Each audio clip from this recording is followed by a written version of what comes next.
Hello everyone, this is Dhananjay Singh. Welcome to Arts Study Made Easy. As you know that we have started history series of class 7th. This is the fourth lecture of chapter 9, that is the making of regional cultures. इससे पहले इस chapter में हम लोगों ने 3 lecture कर रखा है. डिस्क्रिप्शन में आपको प्लेलिस्ट का लिंक मिल जाएगा, वहाँ से आप पिछले तीनों लेक्चर्स को एक्सेस कर सकते हैं. पिछले लेक्चर में हम लोगों ने डिस्कस करा था कैसे एक टेम्पल ट्रेडिशन, जो कि एक रिलीजियस ट्रेडिशन था, वो किसी एक रीजन के कल्चर से लिंक हो गया था और वो आगे डेवलप करता चला गया. वैसे ही आज का हमारा टॉपिक है Rajputs and the tradition of heroism. कैसे एक कम्युनिटी से, एक कास्ट से या किसी खास जगह पे खास किस्म के लोगों से वहाँ के ट्रेडिशन में जुड़ाव हो गया हीरोइज्म का. हीरोइज्म यानी कि हीरोइक काम करने का, युद्ध लड़ने का, शक्तिशाली बनने का, वीरता का प्रदर्शन करने का. तो ये जो ट्रेडिशन है, ये जो कल्चर का पार्ट है, इसका कैसे लिंकेज हुआ, कैसे ये डेवलप हुआ आगे, उसको हम लोग आज के लेक्चर में देखेंगे.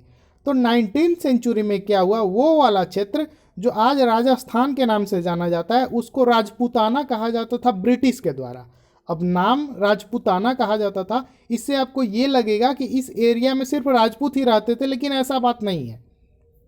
There were several groups who identify themselves as Rajputs in many areas of northern and central India.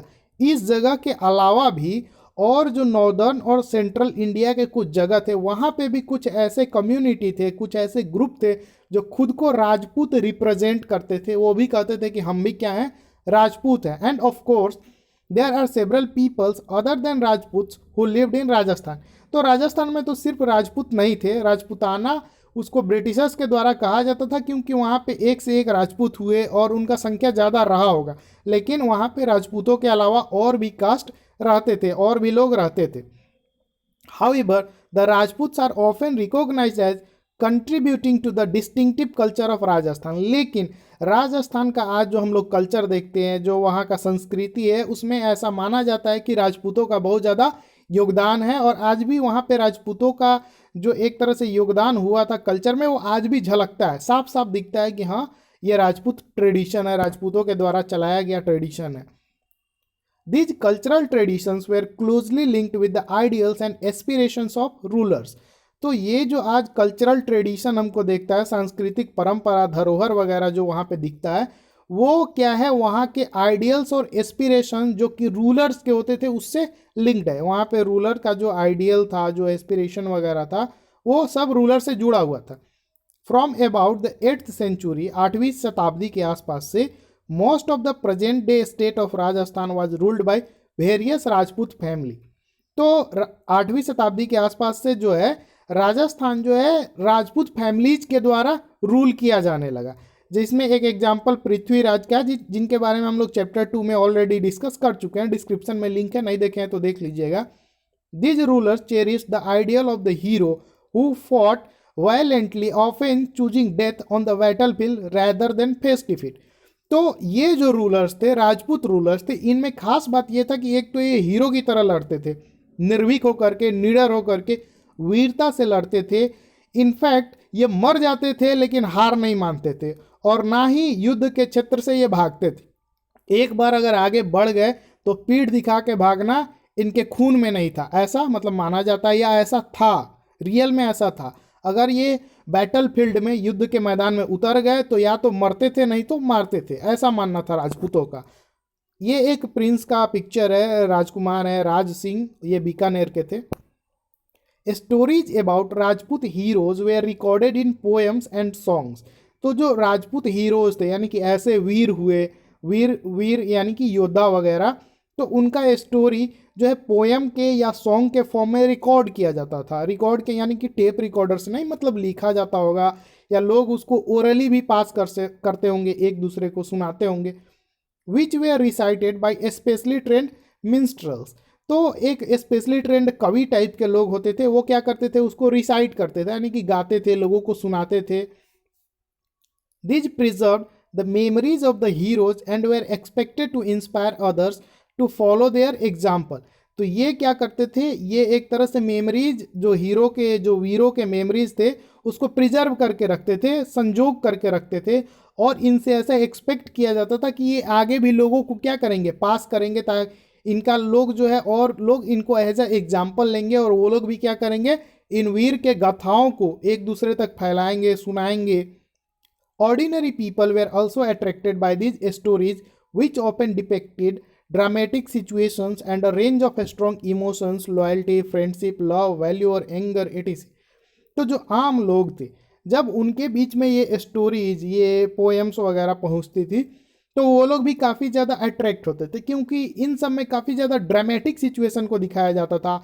इसमें बहुत सारा इमोशंस को दिखाया जाता था, जैसे दोस्ती दिखा दिया गया, कोई भरोसे के लिए कुछ करता है मर मिटता है, प्यार को दिखाया गया, प्यार के लिए कोई कुछ कर रहा है, कोई मतलब बदले के लिए, कोई गुस्से में, कोई धोखा देता है। तो हर टाइप का स्टोरी जो है राजपूतों से रिलेटेड ऑर्डिनरी पीपल्स के बीच में पहुंचने लगा और ऑर्डिनरी पीपल जो है इससे काफ़ी ज़्यादा अट्रैक्ट होने लगे।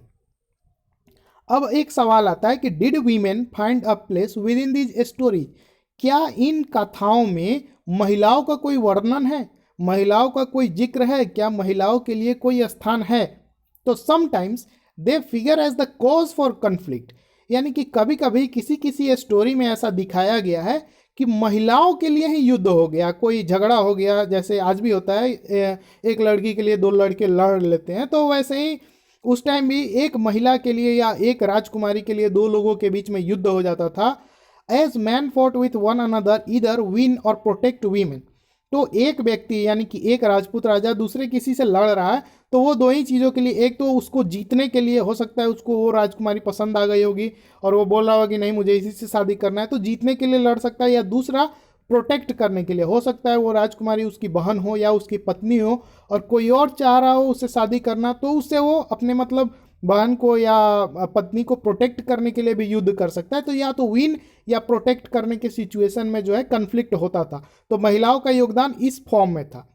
Women are also depicted as following their heroic husband in both life and death, महिलाओं को भी ऐसा दिखाया गया है कि वो अपने मतलब हीरोइक हस्बैंड जो उनके वीर पति होते थे उनको वे लोग फॉलो करती थी, उन्हीं की तरह वे लोग भी वीर बन गई थी, बोथ लाइफ एंड डेथ, जीने से लेकर के मरने के बीच तक, तब वो लोग भी वीर बन के ही रही।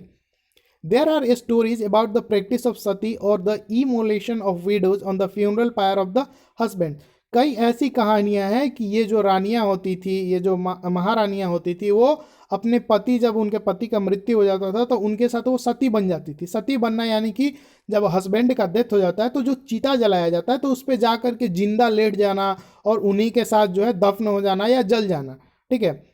तो those who followed the heroic ideal often had to pay for it with their lives, तो जब इस टाइप के हीरोइक आइडियल्स को फॉलो करती थी उनके अपने ज़िंदगी का क्या करना पड़ता था, बलिदान देना पड़ता था। और इसके लिए एक परफेक्ट एग्जांपल है, आपको पद्मावत मूवी देख लेनी चाहिए। पद्मावत मूवी में आप जाइएगा तो आपको ये जो स्पेशल जो पैराग्राफ है अभी का, तो पूरा आपको वहाँ पे समझ में आ जाएगा।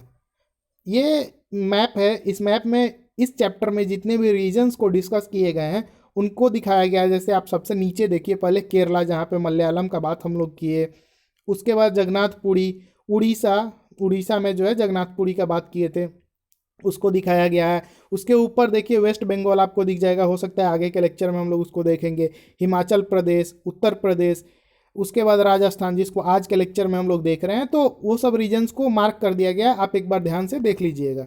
तो आज के इस लेक्चर में इतना ही। अगर आपको लेक्चर अच्छा लगा होगा तो लेक्चर को लाइक कर दीजिएगा, चैनल पे नए हैं तो चैनल को सब्सक्राइब कर लीजिएगा। मिलते हैं जल्दी ही नेक्स्ट लेक्चर में। Thank you so much for watching, stay tuned with us.